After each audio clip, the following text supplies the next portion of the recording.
And I would say that most of my friends who really hated being or don't like being lawyers is that they Or got stuck stuck.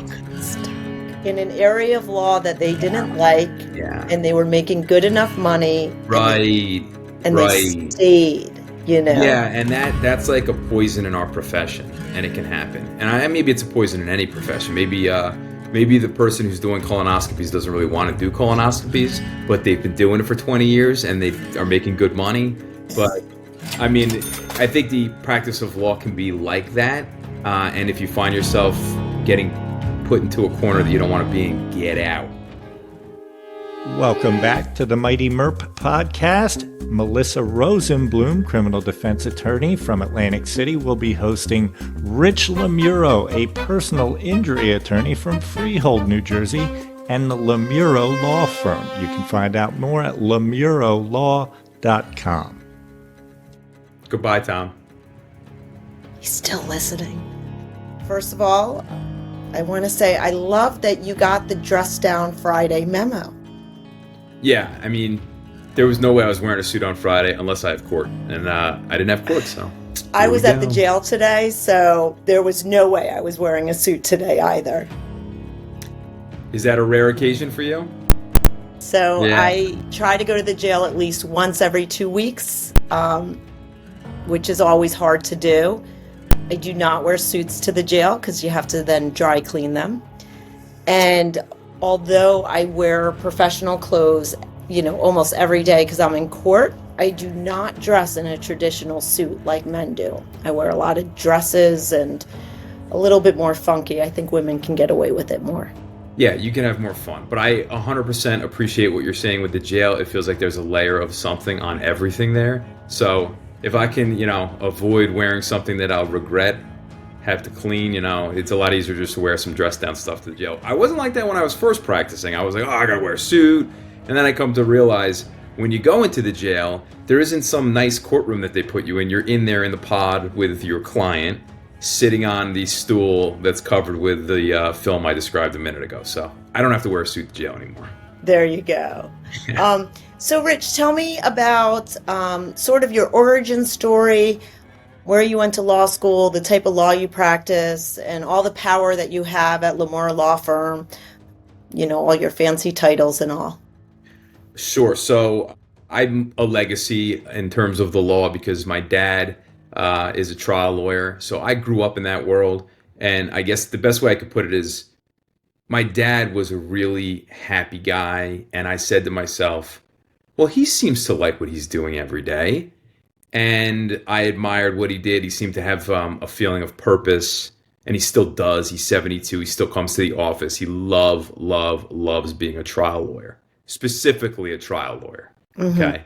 So when I say that I've been practicing law for 17 years, I've really been practicing law for 41 years. That's what it feels like because I was raised in a home that appreciated what it meant to be a trial lawyer. That being said, I resisted it for a very long time, which rebel children will do. And, I dried cars when they came out of the tunnel at the car wash, and I cut meat at a deli rather than working at his office growing up because of the big, gigantic chip on my shoulder.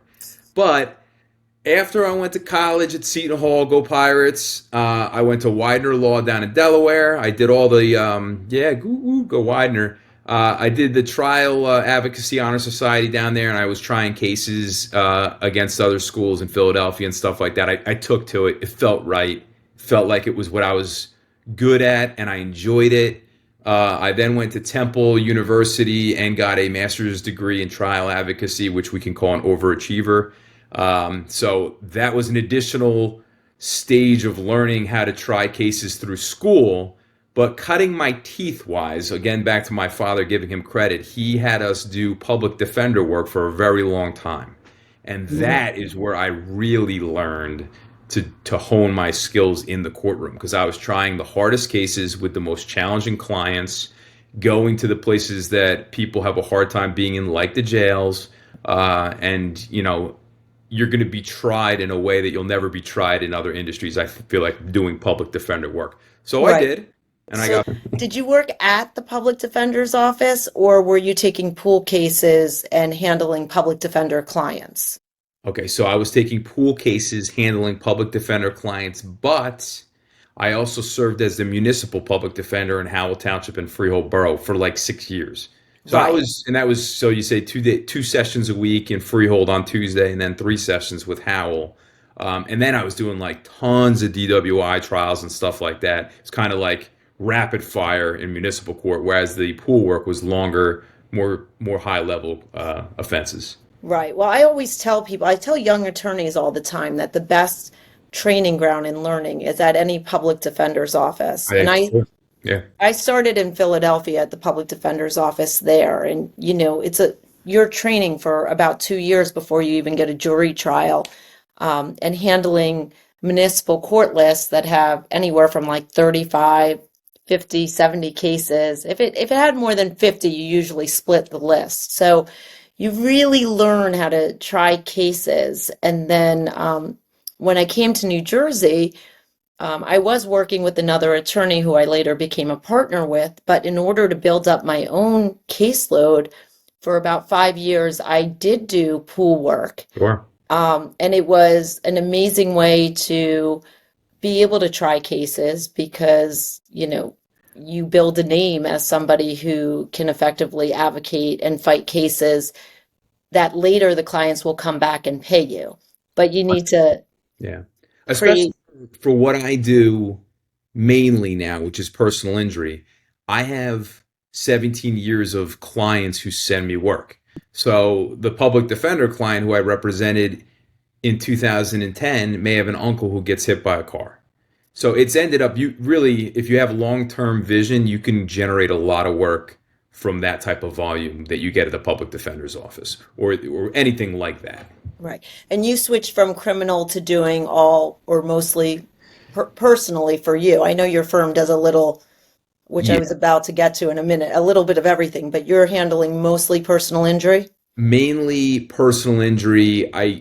I consider myself somewhat of a rare bird in that I'll do kind of any general litigation. If you have a trial in front of a jury, I'll do it. I've done murders, I've done wrongful deaths, I've done, I don't necessarily pigeonhole myself in one area of law. And now that being said, it's like 95% personal injury now. Because just out of the sheer fact of that being the most beneficial to my firm for me to be doing that. So that's what I'm doing. And your firm is unique in the sense, and I believe this is still correct, you have certified trial attorneys in every practice area, correct? Yep, we're the only firm in New Jersey. So the Supreme Court in New Jersey offers 5 certified trial certifications. That's a repeat, certified certifications. Anyway, you have family, you have criminal, you have municipal, you have workers' comp, and then you have personal injury civil. I'm a certified civil trial attorney, but we have all of them. And we're the only firm that has all 5 of the certifications. Right. And I'm a certified criminal trial attorney. And just so everyone knows, in order to be certified, you have to take extra exams, at least for criminal. Yep. You have to get letters of recommendations from judges, prosecutors, and defense attorneys. You have to demonstrate 30 hours of trial experience within a 3-year period of time. And then you go before a board. I mean, your application goes before a board and you're either deemed certified or not. So it's the Supreme Court saying you're an expert in that area of law. Right. And it's a very intensive vetting process, and there aren't a lot of them. There's not a lot of certified lawyers. So it's a true accomplishment. I'm very proud of it. And when I swear I'd never take another test in my life, sure enough, I did. And I'm thankful that I got through on my first try. So I don't ever intend to take another one, but I probably will. You don't have to take another exam. I don't know if you're recertified yet. I'm certified and recertified. So No, after, I'm not there yet, but I know it. I know it will come. I hope you're keeping a list of those trials because the application. I don't even think, but I tried a case last week. But you're right. I should really just constantly. This is the CLEs. You do them all the time. You don't necessarily remind yourself to keep the list. You're right. Yeah, because you have to redo the application. I don't know what the percentage of personal injury. I know criminal is even more, a little bit more niche than civil. It is. I know. Yeah, I I know. don't think there's very many criminal. The issue with criminal, frankly, is that prosecutors and public defenders are trying the cases. That's the truth of it. Yeah. Private attorneys aren't regularly trying cases. So if you're a prosecutor or a public defender, you probably have enough trials to get certified. If you're not, I don't think that there's that many of them. Now, I was going to say, I think in the state of New Jersey, there's only about 30 women in the whole state that's That's certified. wild. Yeah, see, that's And crazy. yeah, and most of the women that are on the list are Right, prosecutors right. or public defenders because it is hard to get those trials because in the end, and I think this is what's benefited me, is that I tried a lot of cases when I was a pool attorney to the point that the prosecutors know I can try a case. I was very successful. And I think now it's really the motion practice Oh, that puts sure. you in Yeah. a position to get the resolution of the case that you want. Right, right. And criminal, by the nature of the industry, there's not that many private clients. Sadly, most people who are charged with crimes are going to be using the public defender's office. So again, going back to your point, female and private practice, I would imagine you're one of very few. Yeah. That's what I would imagine. Yeah. I always say that my clients are no different than the public defender clients. They're prioritizing their case in a way. That's true. And me, but the financial end of it, most of my clients would qualify for the public defender's office. They're Um, making a decision to try and use all the resources that they could possibly find. And that's how they should look at it. But not yeah. everybody does. So what I found really interesting about your law firm, and I think it's been like maybe just the way you've been promoting the law firm in the last year or so that I've seen is that there's definitely more digital and more sort of technological advancements in the sense that, I found it amazing that your law firm pretty much has a trial room that you, and just correct me if I'm wrong, that you actually try the case before you try the case. Yes, that's our pride and joy. It is our trial room, is what we call it, and it's equipped with cameras and it's outfitted to be exactly like a courtroom. So when we have a big trial, or any trial really coming up, we'll bring a focus group in and we'll mock try it in front of jurors. Sometimes I just get a collection of people from the community to come in, try the case, record it, as they bring a judge in, I've tried the case on the other side to see how the reaction would be when I think my adversary is going to go a certain way. And what ends up happening is you can see, as we watch the jurors deliberate, exactly what they're hinging onto. And you can see what arguments are landing and what arguments aren't landing. And when I tell you that it is absolutely mind-blowing what you learn through a mock trial in a real courtroom or our mock courtroom, it's true. It changes the landscape every time. Really, So really exciting stuff. are you videotaping the jury deliberation? So we do it in live time. So if we have the jury deliberating, we'll go into another conference room and we'll watch them as they're deliberating. Mm-hmm. And we'll also record our openings, record our closings. And so I've been before the Supreme Court twice. We'll always argue our arguments before three of our other lawyers as if they were the judges or whatever to try and prepare ourselves for our argument. And we'll do it in the courtroom. So, Oh, I might have to call you in the future. I've yeah, argued in front of the New Jersey Supreme Court once. It's probably my, like, when I talk about like worst trial legal experiences. oh, stop it. Are you serious? I'm not joking. So why Um, was this such a bad experience? so I'm going to tell you two reasons why. All Oh, right. it might have just been one reason. So I've done a lot of appellate arguments.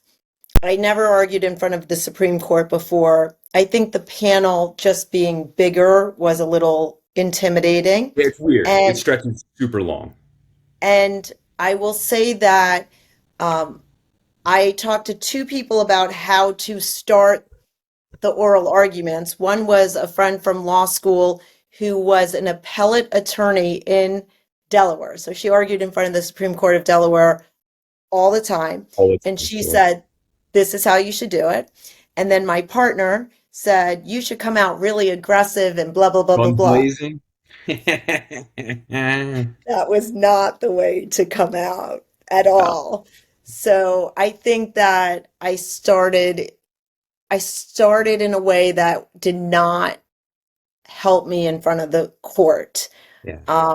But it was an experience. I look forward to having another experience in front of the Supreme Court, hopefully. I will say it was a pool case that the public defender's office said, you won at the trial level, I won at the appellate level. They said, just, You're going it's up. yours. Yeah. Um, I will say this. I had the benefit of arguing third. mhm, So by the time they got to me, I was pretty aware of what they were wanting to know. And Justice Rabner went right at me at a question that I was expecting. So I didn't have to like go in with an argument. They came right at me, and I was able to kind of get into a back and forth discussion, which I think I'm better at than a mhm. canned argument. So I think my placement as being third to argue benefited me in that respect. I don't know if you were first. No, I was second. I, although the way the state framed the facts of the case, I did not agree with. So that Yeah, I is, can counter that.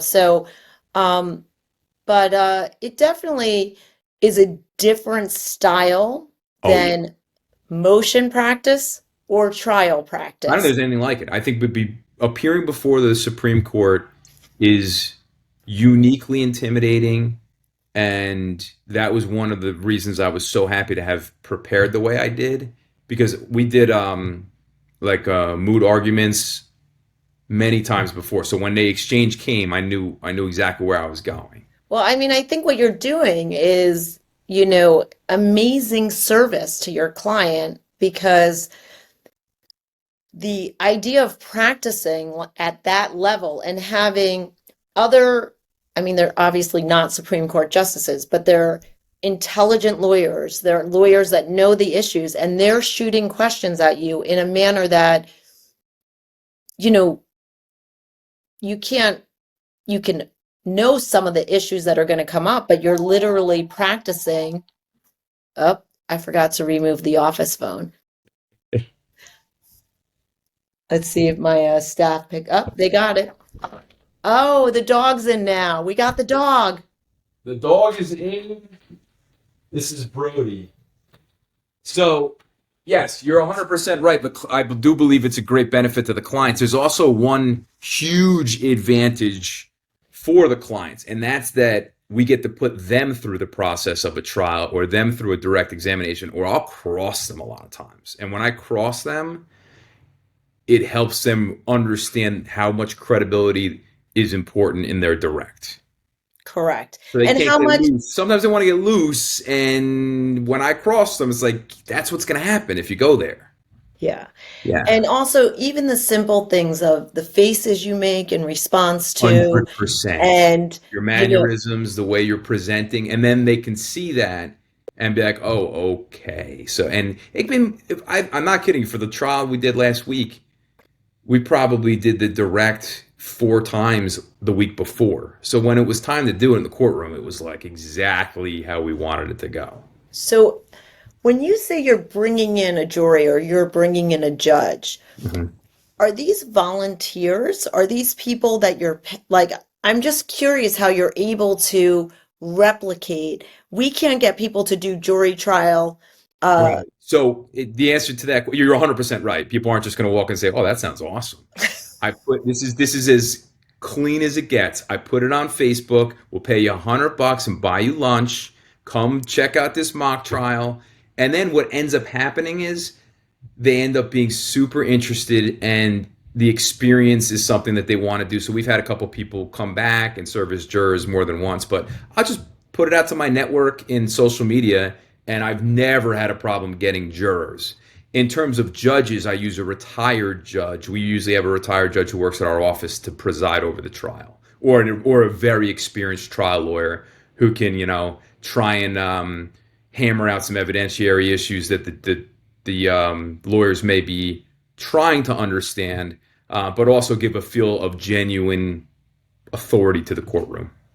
Oh, yeah. The evidentiary rulings, I always think are the most important. I always say to younger attorneys coming in, uh, you have a file of information, but not everything is admissible. And you need to know how you are planning on getting in the information that is helpful to you. And you need to know how to object and exclude the evidence that is going to hurt you. Right. You may Right. not win all the arguments, but if you want something out, you better have a rule of evidence that you are going to put on the record, you're going to object to, and you're going to know your argument ahead of time. Yeah, on the fly, that's much more critical in criminal cases. I think that you're always on the edge of your seat trying to understand, is that a hearsay statement? Is that a suppressible issue? This and that. In personal injury, I actually find that to be a extended exercise throughout the preparation of the file because you're tasked with telling the story of someone who's been hurt. So you can't tell that story all of a sudden at trial without the tools that you've been needing to develop for the last 3 years, the witnesses, the records, all these things that need to be ready to be presented. So it's almost like polar opposites. In a criminal case, you get it all right away, usually, and you're just figuring it all out until you get to trial. For personal injury, that file is evolving up to trial. People are treating, they may be getting surgery months before trial. So it's such a different exercise, and it's interesting you say that. Understanding what you're going to get into the courtroom and what's going to be accepted is so important in telling the right story. Right, Yeah. right. So, how long is your office set up or has had this? You say trial, a mock trial room. I'm like calling it like a war room in my mind. Well, I mean, that's how I feel about it, so that's fine. We could definitely call it the war room. It's been a part of Lomurro Law since Lomurro Law's probably second office, and we're on office number 3. So that was at 90 West Main Street in Freehold. My dad got a building there, like a colonial building, and he put a courtroom right in his own personal office, which was probably the first time anybody had thought of doing that. I'm sure other people have done it by now, but it was really revolutionary when he did it.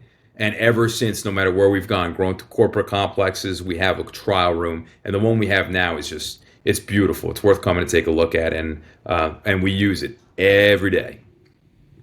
It just sounds amazing for young attorneys to, have such It really is. training It really. ground. Yeah, we do.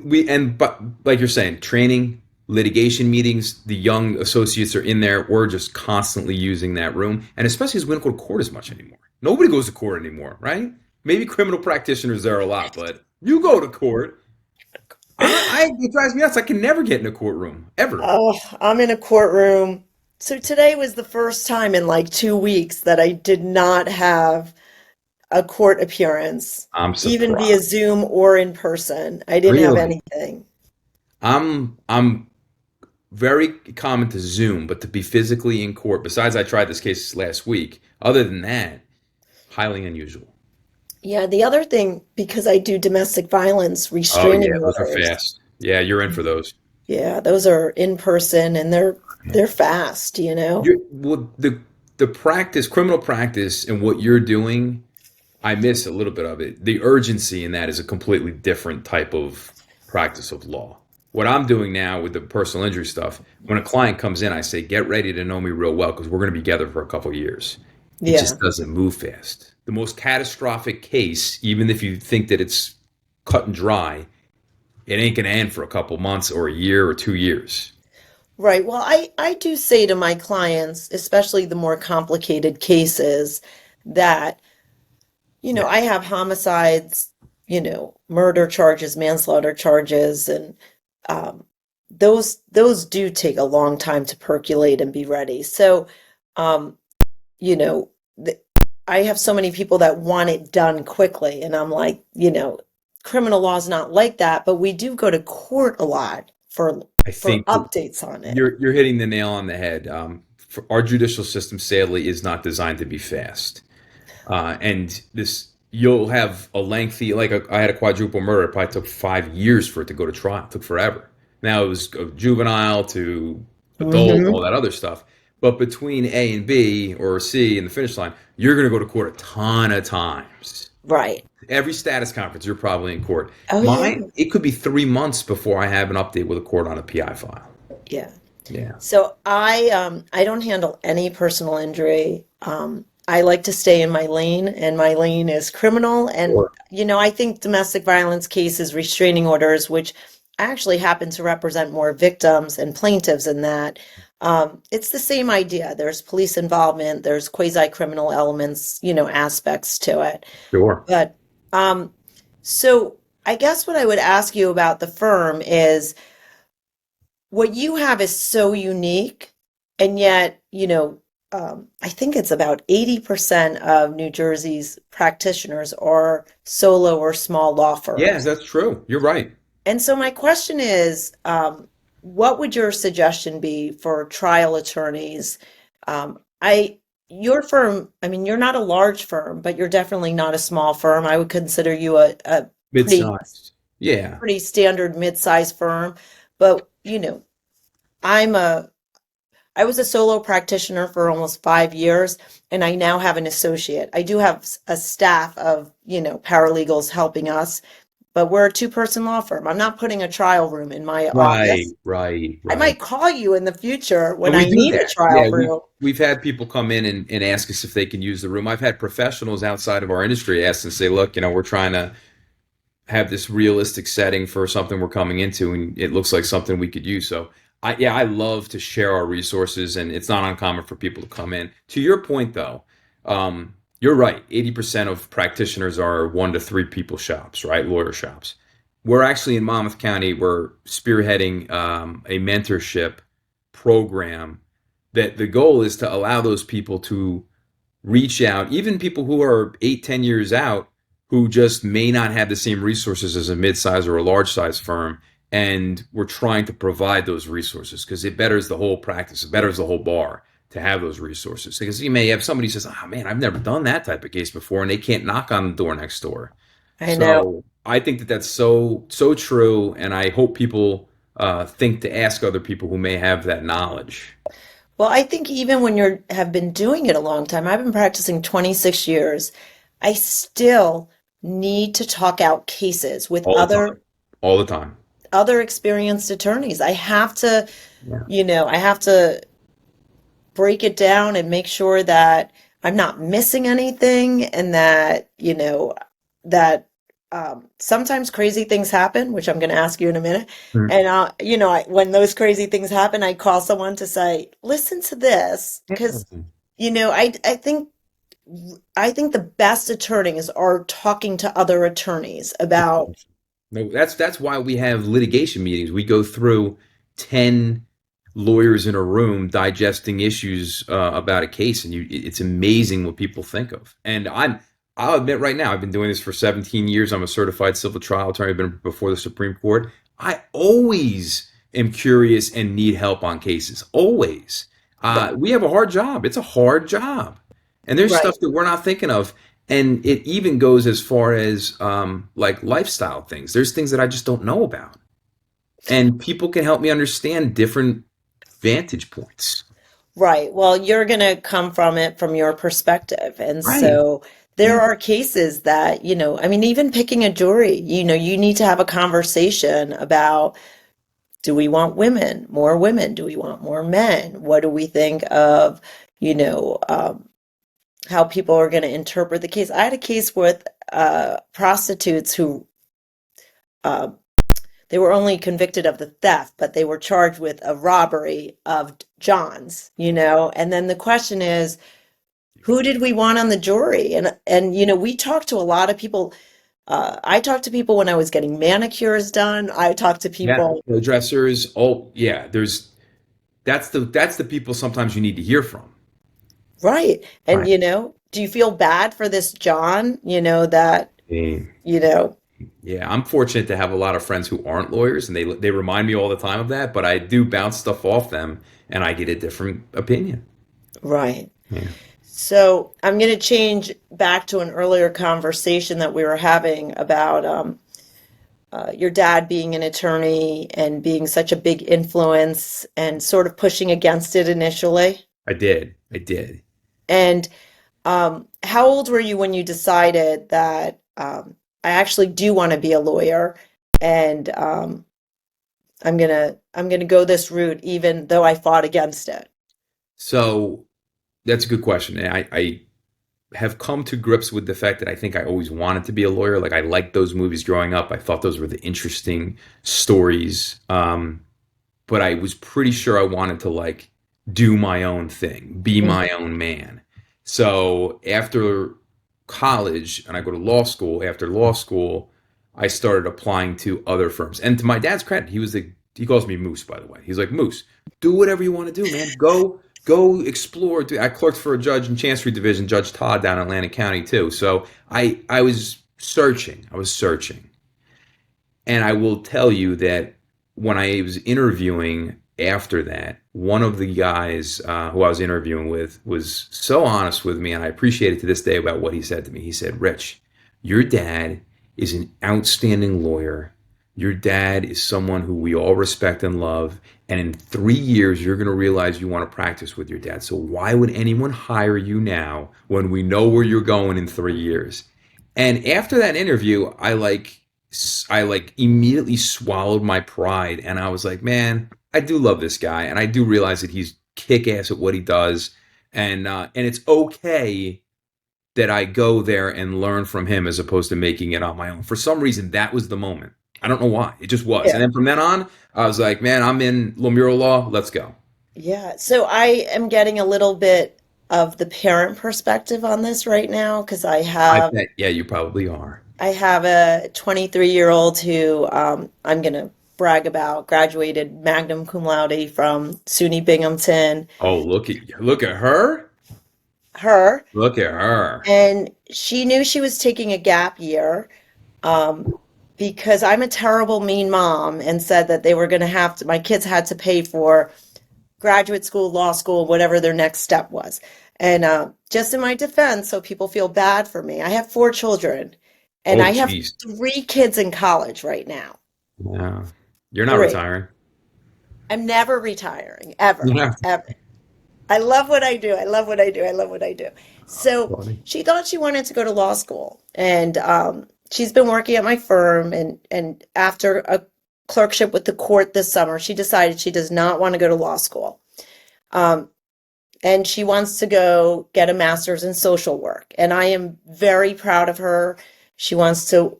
She knows she wants to probably work with kids in foster care after a experience that she's had. Um, I'm very proud of her, but she's working at my law firm right now and she's really embarrassed by it. And she said yesterday to a group of us, it was a group of women, all lawyers, and she was with us, and she said, I don't want to be considered a Nepo baby. Mm. She didn't like admitting she was working at my law firm. And I was like, a Nepo That's baby. And it just was interesting. with it. Yeah, I Yeah. appreciate it. I do. Yeah. So the attorney, one of the attorneys that we were with, whose father was a judge in Atlantic County who has since retired, said, if you're thinking you might be a Nepo baby and you're aware of the Nepo baby, you're not a Nepo baby. I She, think she was like, the Nepo babies have no insight into this.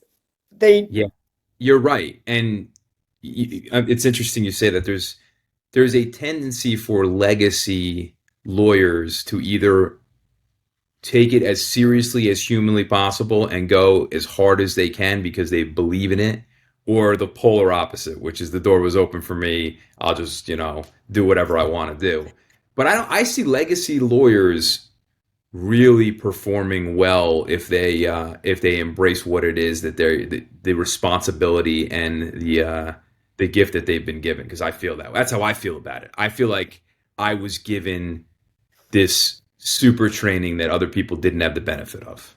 right. And I like the legacy lawyer language and vocabulary and verbiage is so important in our field Oh yeah, absolutely. versus the Nepo baby or the Yeah, Nepo wordage because it sounds like she didn't earn her job. And I think at my office, and I think sweetie, like I love you, but if you were not capable of doing the work that you would not be here because, it's just not the way it works for me. So, Right. but it And the was people nice who to hear. know you know that. Like, and that was something one of my dad's partners said to me early on, which is like, nobody thinks you're getting an easier day because you're working for Don Lomuro. I mean, it's probably, to me, it's always been a harder task, and I'm okay with that. Right, because you want to prove yourself independent of your father, right? Right. Right. Yeah. So, okay, I'm gonna wrap this up with one, thank you so much for talking. I think we could talk That's forever, so I'm Yeah. gonna I told you this is I'm going to gonna be the easiest podcast you'll ever do. And you can bring me back on anytime. I love it. that's great. So, um I have a little segment that's called Crazy Courtroom Stories. And Okay. I like to hear, maybe a 5-minute crazy courtroom story that people wouldn't believe unless you tell them. And I'll give you a very short one as an example that I use. Fire away. Philadelphia preliminary hearing, standing at the bar of the court. Preliminary hearings are 3 minutes. I had a client shifting, nervous, with her hands in her pocket. And by the end of the hearing, she dropped some heroin out of her pocket onto the Mm, ground. that is So as soon crazy. as the hearing was done, she was then rearrested on new charges of drug possession. And then after that, I remember to always tell my client not to bring their drugs to court or just drop them in the courtroom. Okay. So I have a funny one that comes to mind similar to that. There's kind of two ways I could go about this. One, I could tell you the crazy case, which would blow your mind, but that's different. So I'll tell you an entertaining story back in my public defender days in Freehold Borough Municipal Court because we talked about that. So this is a fun one. So my client, who's like 7 feet tall, giant guy, and he's saying to me all day, "Man, Rich, I can't go to jail. I can't go to jail. I can't go to jail." And he's got his third driving while suspended. He's going to go to jail. He owes money. And he's got me innocent and green and like feeling so nervous for him right out of law school, municipal court public defender, that I'm begging the court, like on my knees, please let this man go home to his family and to his kids. He'll pay $20 tomorrow, whatever it takes. Please, please, please, please, please. So then the judge addresses my client and says, well, Mr. Smith, whatever his name might have been, Lomuro says that you can get $20 tomorrow. You owe $400. That's 14 days in the county jail, or I can let you go home and make a phone call and try and get some money. And after having spent, not kidding you, 4 hours of this guy telling me how he could never go to jail and he'd never make it, he looks down at me, all 7 foot tall, looks down at me, looks at the judge and goes, "I'll just do time, man." And I couldn't believe it. I'm like ready to cry for this guy.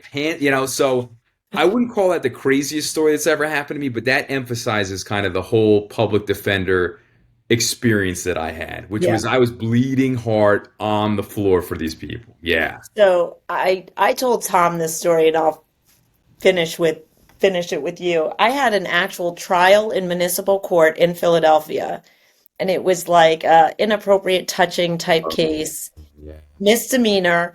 I tried the case. The judge, it was a bench trial. Judge said not guilty at the end of the bench trial.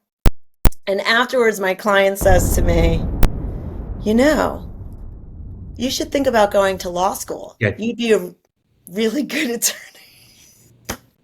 Right. So you punched in the face. I know. He And punched, and I was like, it happened regularly when I was in music school. I won a case for somebody and they told me, so have fun playing cricket or whatever it is that you do now. Like this, yes, it was a wild time when you're representing public defender clients. And yeah, maybe one day you will go to law school. Wouldn't that be maybe. I nice? did have to say, I had to I couldn't let it go. I said, I am a lawyer. You I went did to tell, law school. yeah, yeah. Like you have to. I also, all kidding aside, I was probably 26 and I looked younger than 26. And I So, remember those moments. Like I remember Mr. Smith. I remember my pants getting pulled down by him after having just poured my heart out to the judge. And that was like when I was younger. And now I've argued the highest level cases in the world. I don't think about those. I think about Mr. Smith going to jail that day. That's what I think about. Did the court laugh at you Yeah, he afterwards? laughed. I mean, he knows me. The judge knows me. So he's like, dude, you were just trying. So, and he's trying to give me a bone. And then this, man, I'll just do time, man. I'm like, what? What were we Yeah. doing all day? Yeah, but Yeah. that was the life that we were living. Yeah. Yeah. So I'm going to ask just like three follow-up questions. Would you recommend being a lawyer to somebody who just graduated college? Would you Yeah. recommend being a lawyer to a younger you, Yes, I would. Yes. but not to One. not to just anyone who graduated college? Yeah, I wouldn't recommend it. Um, I wouldn't recommend it to someone who believes that they don't want to take the extra mile to practice good law. Like if I Hmm. could just say, like, seriously, only do it if you really think you're going to do it. Like, Right. don't half-ass practicing law. And not Don't that people half-ass law half. school.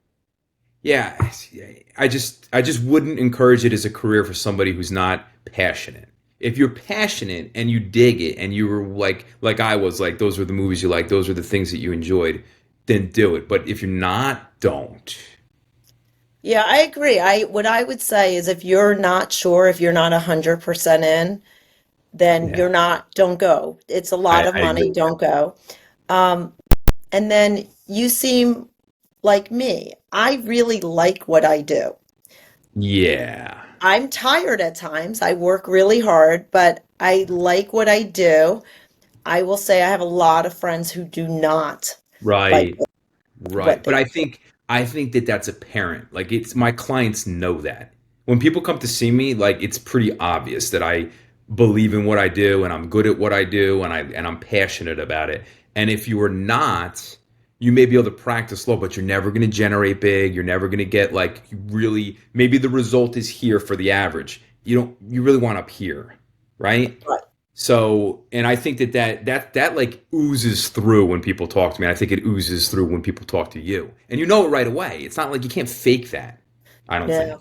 And I would say that most of my friends who really hated being or don't like being They're lawyers probably is fine that now, they or got they're stuck. stuck. They got Stuck. stuck in an area of law that they didn't like, Yeah. and they were making good enough money, Right. and they Right. stayed, you know. Yeah, and that's like a poison in our profession, and it can happen. And maybe it's a poison in any profession. Maybe the person who's doing colonoscopies doesn't really want to do colonoscopies, but they've been doing it for 20 years and they are making good money. But I mean, I think the practice of law can be like that. And if you find yourself getting put into a corner that you don't want to be in, get out. Quick story on that. My dad, of all his wisdom, had one terrible idea, which was to try and get his son to practice municipal bond law. I mean, because there's a political aspect to it, a little, schmoozing thing. The practice of it was so unlike me on a day-to-day basis. I was like, I'm not going to do this. I'm not going to do public finance, so I don't want to be involved in it. And when I stopped doing that and started going to litigation, it was like, oh man, what in the world was I doing? And I think people do get stuck in the place maybe they didn't want to be, and there could have been a really nice place. Yeah, I mean, I don't know if I would have had it in my 20s or early 30s when I was practicing. I did pick criminal. I knew I wanted You criminal. wanted to do that. But I now have had young attorneys, mostly women, that are at big law firms and they're making good money, and they'll say, "I'm in this, uh, I'm in this division. What are law firms? I'm in this practice area at this Yeah. firm. This is where they put me, and I'm not really liking it or enjoying it." And they'll be maybe 1 year out of their clerkship, and I say to them, "Fix it now, Yeah. change it now." Because 1 year you'll become 20 years. Just will. Yes. And Yeah. then you're miserable. Yeah. The flip side of it now, and I think you'll appreciate this, is I've been litigating for so long that I feel like I can try anything. You probably feel that way too. So in a way, like, I have a broader range now than I did when I was younger, but it is because I did what I wanted to do and I was able to do it well. So now I think if you needed to, you could go try something that was a little outside of your expert zone. I can try it. You could try it. So Right. if you called me and said, Yes. I have a plaintiff's case and I need someone sitting second chair, and all the depositions were done Right. and everything was done, I do feel that I can try any case Yep. in front of a trial or a bench trial, either or. But I did do when I opened up my firm, which was just me. When I left the other firm I was a partner in and opened up my own firm, I did do municipal defense work for the city. And it was because I was able to get the contract and it was Right. a guaranteed income for a No certain question. amount. No question. And it was Atlantic City. And That's a tough calendar. That's a tough calendar. it was, I have to say, it did suck the life out of me. And Yeah. and I will say, because criminal doesn't have the same deadlines as civil does, and you don't have to calendar things like you do in civil. And I was really happy. I think I did it. I don't know if I did it 2 full years or 3 full years, but it was really nice at the time that my business was doing so well that I could say, thank you so much, and I'm not going to continue doing this. I agree with you. The cases that keep me up in the middle of the night aren't criminal cases, they're civil cases because the deadlines are terrifying. Yeah. Yeah. Criminal, you have deadlines, but if you miss a deadline, and it was probably the worst lesson I ever learned, they're not going to say you can't file the Miranda motion because it's going to come back on a You're post-conviction. gonna get appeal. Right. You're going to, yeah. If you don't get your expert report in time on a catastrophic injury case, you're not going to get that expert in. Yeah. And your case could go from a 7-figure case to a 6-figure case, and it's on you. Yeah. Yeah. So I couldn't handle that stress. it's a lot. And that's why I think for PI, we have a huge department with a lot of people checking and balancing. And I think that's why paralegal is probably more important in PI than any other department, in my opinion. Right. Well, my paralegals are really both of them are criminal justice or political science with bachelor degrees, because they're writing letters and, yeah. So I'm going to let you go because I know you have a soccer practice or game. It's practice, and I've been told you better be there at 5:15, which is All good. right. It's 5 minutes from my house, so we're fine. All right. Well, we're Thank good. you very much. I want to thank you again. I am going to use for my next appellate argument. I'm going to come up and I'm going to say, You got to let me use practice. it. Yeah, come on up. Well, it'll be fun. We'll record it. You'll have a great time, and then you're going to kick butt at the argument. There you go. So Yeah. thank you. And I can't wait to see listen to the full episode of the Mighty Merp podcast. Go Merp. Love it. All right. Thank I'll you. send you some merch Yeah. as well. All right. See ya. Don't shut your computer yet. You tell me when. All right. Thank you for joining us. Best place to listen, subscribe, watch is mightymerp.com.